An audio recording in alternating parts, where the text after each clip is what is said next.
கிறிஸ்துவுக்குள் பிரியமானவர்களே, இந்த நாளுக்கான மாலை நேரம் மன்னா அப்போஸ்தலனாகிய யோவான் எழுதின 3ஆம் நிருபம் 11வது வசனம். 3 யோவான் 11, 3 John 11. பிரியமானவனே, நீ தீமையானதை பின்பற்றாமல் நன்மையானதை பின்பற்று. நன்மை செய்கிறவன் தேவனால் உண்டாயிருக்கிறான், தீமை செய்கிறவன் தேவனை காணவில்லை. இப்போ காய்க்கு சொல்லும்போது, பிரியமானவனே, நீ என்ன பண்ணு, தொடர்ந்து நன்மையை பின்பற்று, தீமையை பின்பற்றாத.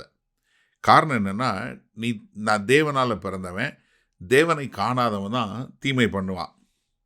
சங்கீதம் 34வது சங்கீதம் 14வது வசனத்தில் பார்க்கும்போது, தீமையை விட்டு விலகி நன்மை செய், சமாதானத்தை தேடி அதை தொடர்ந்து கொள். எப்படி?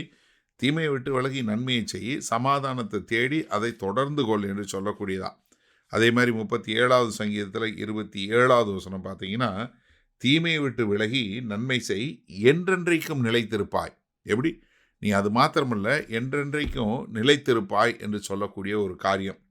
அதே மாதிரி ரோமர் 14வது அதிகாரம் 19வது வசனத்தில் சொல்லும்போது, ஆனபடியால் சமாதானத்துக்கு அடுத்தவைகளையும் அந்யோன்ய பக்தி விருத்தி உண்டாக்கத்தக்கவைகளையும் நாடக்கடவோம்.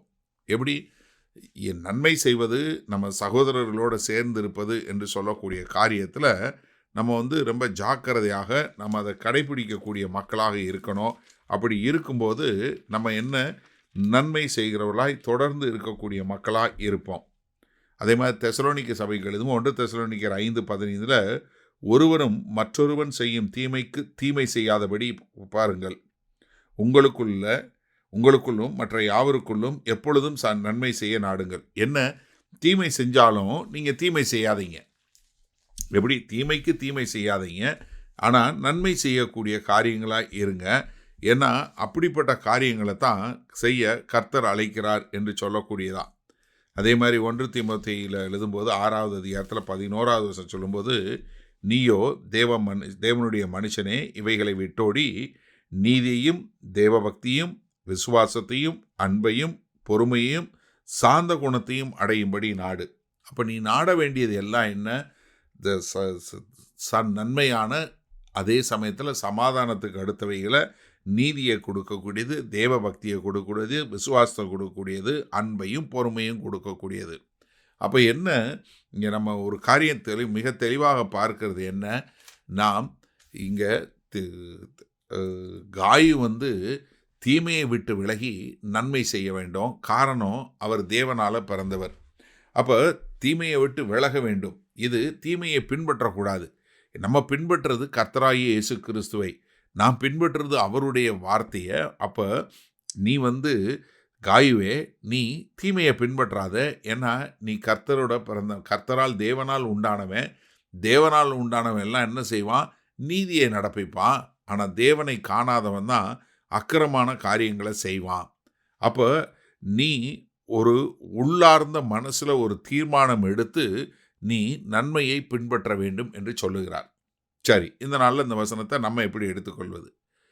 அதாவது நம்ம என்ன நினைக்கிறோம், கர்த்தராகிய இயேசு கிறிஸ்துவை ஏற்றுக்கொண்டு நீங்கள் பரிசுத்த ஆவியை பெற்ற உடனே நம்ம தீமையே செய்ய மாட்டோம் அப்படின்னு நிறைய பேர் நினைக்கிறாங்க. கிடையவே கிடையாது. நீங்கள் நன்றாக தெரிஞ்சு கொள்ளுங்க, நம்ம எல்லாருக்குள்ளேயும் எல்லா விதமான கெட்ட எண்ணங்களும், தூய காரியங்கள் மாத்திரம் இல்லை, கெட்ட எண்ணங்கள், தீய காரியங்கள் எல்லாம் வரத்தான் செய்யும். யாராவது ஒருத்தர் நான் ரட்சிக்கப்பட்டதுலேருந்து என்னுடைய எண்ணத்தில் எனக்கு தவறான எண்ணமே தோன்றினதில்லை அப்படின்னு சொல்லவே முடியாது. நம்ம எல்லாருடைய இருதயத்தில், நம்ம எல்லாருடைய எண்ணங்கள்லையும் தவறான காரியங்கள் வரத்தான் செய்யும். ஆனால் நம்ம என்ன பண்ணணும், நம்ம வரக்கூடிய எண்ணங்கள் எல்லாத்தையும் நாம் சிலுவைக்கு நேராக கொண்டு நான் செய்வது கர்த்தருக்கு உகந்த காரியமா, இது நன்மையான காரியமா, இது நீதியை படிப்பிக்கக்கூடிய காரியமா, இது அன்பினால் உண்டான காரியமா, இல்லை இது விசுவாசத்தை வளர்க்கக்கூடிய காரியமா என்று நாம் சோதித்து பார்த்து நாம் என்ன பண்ணணும், நாம் தெரிவு செய்ய வேண்டும். எந்த மனசில் வரக்கூடிய எண்ணங்கள் எல்லாவற்றையும் நம்ம லயிக்கக்கூடாது. அதில் எது கர்த்தருக்கு உகந்தது, எது நீதியை கொடுக்கக்கூடியது, எது விசுவாசத்தில் நம்மளை உற்சாகப்படுத்தக்கூடியது, எது அன்பில் நம்மளை எடுத்து கட்டக்கூடியது என்று சொல்லி பார்த்து அதைத்தான் நம்ம தெரிந்து நாம் காரியங்களை நிறைவேற்றணுமே ஒழிய நம்ம என்ன செய்யக்கூடாது, இல்லை என்ன நினைக்கக்கூடாது, எனக்கு தோன்றது எல்லாமே சரின்னு நினைக்கக்கூடாது. ஏன்னா கிறிஸ்தவனா வந்துட்டா நான் உடனே நான் ஜெபம் பண்ணிட்டா எனக்கு என்னை விட்டு தீமை போயிடும்னு இல்ல. நாம் தான் அந்த தீமையை விட்டு விலக வேண்டும். ஏன்னா நம்ம தேவனால் உண்டானவர்கள். அப்போ நம்ம ஒவ்வொரு நாளும் இந்த வசனத்தை கேட்க கேட்க நம்முடைய எண்ணங்களில் நம்ம மறுரூபம் ஆகும்போது நம்ம என்ன பண்ணுவோம், கர்த்தருக்கு உகந்த காரியங்களை சிந்திச்சு கர்த்தருக்கு உகந்த ஒரு பிரியமான வாழ்க்கை வாழ நம்ம ஒப்பு கொடுப்போம். அப்போ நீங்கள் விட்டு விலக வேண்டியது உங்கள்கிட்ட இருக்குங்கிறத புரிந்து கொண்டீங்களா? மகா கிருபையும் இரக்கம் நிறைந்த எங்கள் அன்பின் தகப்பனே, இந்த அருமையான நல்ல நாளுக்காய் நன்றி. இதோ எங்களுடைய எண்ணங்களில் வரக்கூடிய தீமையான பொல்லாத காரியங்களை விட்டு ஆண்டவரே உமக்கு பிரியமான உம்முடைய வார்த்தையில் சொல்லக்கூடிய காரியங்களை மாத்திரம் நாங்கள் நினைத்து வாழ எங்களை ஒப்பு கொடுக்கிறோம். மீட்பெரும் இரட்சகருமாகிய இயேசு கிறிஸ்துவின் மூலம் பிதாவே, ஆமேன்.